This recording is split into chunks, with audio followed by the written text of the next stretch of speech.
Mumbai marine drive.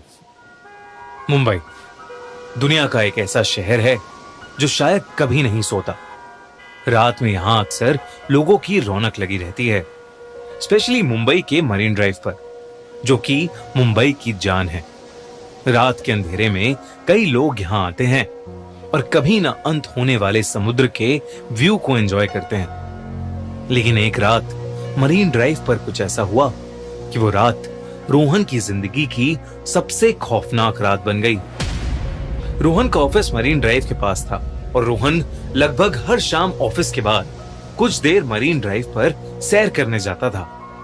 कुछ दिनों से उसके ऑफिस में काम का लोड बहुत ज्यादा बढ़ गया था, जिसकी वजह से उसे ऑफिस से निकलते हुए देर रात हो जाती थी। लेकिन फिर भी वो मरीन ड्राइव जरूर जाता था। उसके लिए ये एक ऐसी जगह थी जहां वो अपने दिमाग को शांत कर सकता था। एक रात उसे ऑफिस से निकलते हुए 2 बज गए। वो रोज की तरह उस रात भी मरीन ड्राइव पर गया, लेकिन उस रात हवा में एक अजीब सी ठंडक थी। मरीन ड्राइव पर ठंडी रात में अक्सर कई लोग वहां बैठा करते थे, लेकिन उस रात रोहन वहां बिल्कुल अकेला था। दूर दूर तक उसे कोई नजर नहीं आ रहा था, लेकिन वो ये सब इग्नोर करके कान में ईयरफोन्स लगाए वहां वॉक करने लगा। वो गाना एंजॉय करते हुए वॉक कर ही रहा था कि अचानक उसकी ईयरफोन्स में आवाज आनी बंद हो गई। उसका फोन अचानक से स्विच ऑफ हो गया था। ये बात रोहन को बहुत अजीब लगी, क्योंकि उसके फोन में तो करीबन 80% चार्जिंग थी। वो फोन ऑन करने की कोशिश कर रहा था जब अचानक से उसे किसी के रोने की आवाज आई। वो कुछ आगे चला तो वहां एक लड़की बैठकर रो रही थी। ये देखकर न जाने रोहन को क्या हुआ कि वो उसके पास चला गया और उससे उसके रोने का कारण पूछने लगा। उस लड़की ने बताया कि उसका नाम अंजलि है और जिस लड़के से वो प्यार करती थी और साथ रहती थी, उस लड़के ने उसे धोखा दे दिया। उस लड़की की बातें सुनते हुए रोहन वहीं पर बैठ गया। रोहन काफी देर तक वहीं उसके साथ बैठा रहा और फिर अचानक से रोहन के सर में बहुत जोरों का दर्द शुरू हो गया। वो दर्द इतना तेज था कि रोहन का पूरा चेहरा लाल हो गया और देखते ही देखते रोहन अपने होश खो बैठा। जब रोहन की आंख खुली तो सुबह हो चुकी थी और वो मरीन ड्राइव पर ही लेटा पड़ा था। उसके आसपास कोई भी नहीं था, अंजलि भी नहीं। उसे कुछ समझ नहीं आया, क्योंकि आखिरी चीज जो उसे याद थी वो ये थी कि वो अंजलि के साथ मरीन ड्राइव पर बैठा बातें कर रहा था। अगली रात रोहन ऑफिस के बाद सीधा मरीन ड्राइव पर पहुंच गया और वहां अंजलि को ढूंढने लगा। काफी देर बाद करीब रात के 3 बजे उसे अंजलि एक कोने में बैठी मिली।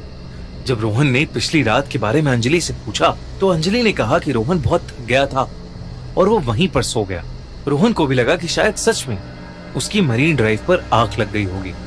रोहन और अंजलि फिर से बातें करने लगे, लेकिन फिर कुछ देर बाद रोहन के सर में दर्द होने लगा और वो फिर से बेहोश हो गया।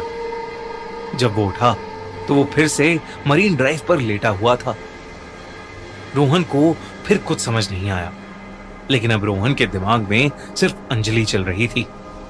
वो अंजलि का दीवाना सा हो गया था, इतना दीवाना कि वो रोज देर रात मरीन ड्राइव पर अंजलि से मिलता और बातें करते करते बेहोश हो जाता। रोज सुबह उसकी मरीन ड्राइव पर लेटे हुए ही आंख खुलती। धीरे धीरे रोहन बहुत कमजोर होने लगा था। उसकी तबीयत बहुत ढीली रहने लगी थी। एक रात ऑफिस में रोहन के एक दोस्त ने उसकी हालत देख के पूछा कि क्या वो ठीक है। तब रोहन ने उसे अंजलि के बारे में बताया, लेकिन उसके दोस्त ने बताया कि वो भी पिछली रात मरीन ड्राइव पर ही था और उसने रोहन को मरीन ड्राइव पर अपने आप से बातें करते हुए देखा था। उसके आसपास कोई लड़की नहीं थी। रोहन अपने दोस्त की इस बात को सुनकर थोड़ा चौंक गया। उस रात रोहन मरीन ड्राइव पर अंजलि को ढूंढ रहा था तो उसे वो कहीं नहीं दिख रही थी। वो बुरी तरह परेशान होने लगा था।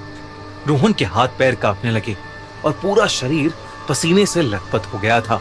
अंजलि से मिलना मानो उसके लिए नशा सा बन गया था।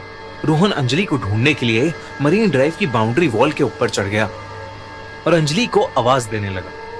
और तभी अचानक उसे ऐसा लगा कि जैसे समुंदर से कोई काला साया निकला हो और उसके शरीर के आर पार हो गया हो। लेकिन इससे पहले कि रोहन कुछ सोचता, उसे अंजलि की आवाज आई। वो रोहन को अपने पास बुला रही थी। रोहन पीछे मुड़ा तो अंजलि उसे वहीं खड़ी मिली। रोहन फिर से अंजलि के पास जाकर बैठ गया। रोहन को उसके ऑफिस कलीग की बात बार बार परेशान कर रही थी, इसलिए उसने सोचा कि वो अंजलि के साथ एक फोटो खींचेगा। उसने अपना फोन निकाला और अंजलि के साथ फोटो खींचने लगा। और जैसे ही उसने फोटो क्लिक का बटन प्रेस किया, तभी अंजलि ने गुस्से में आकर उसके फोन पर अपना हाथ मारा और रोहन का फोन दूर जाकर गिरा। रोहन को यह बात बहुत अजीब लगी, पर अंजलि ने उससे कहा कि उसे फोटो खिंचवाना बिल्कुल भी पसंद नहीं है। रोहन ने जब अपने फोन को उठाया तो उसने देखा कि उसके फोन में एक ब्लर्ड फोटो थी, पर उस फोटो में अंजलि के हाथ कुछ अजीब से काले दिख रहे थे। रोहन को कुछ समझ नहीं आया।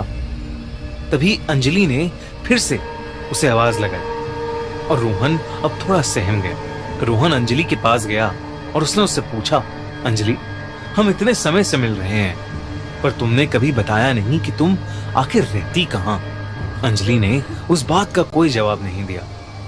वो बस चुप होकर फिर से रोने लगी और उसके रोने की आवाज सुनकर रोहन के सर में फिर से जोरों का दर्द शुरू हो गया।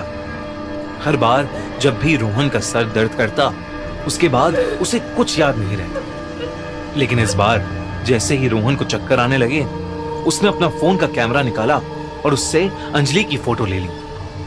तस्वीर लेते ही अंजलि जोर से चिल्लाई, पर वो आवाज किसी इंसान की नहीं, बल्कि ऐसा लग रहा था कि वो कोई भयानक जानवर हो।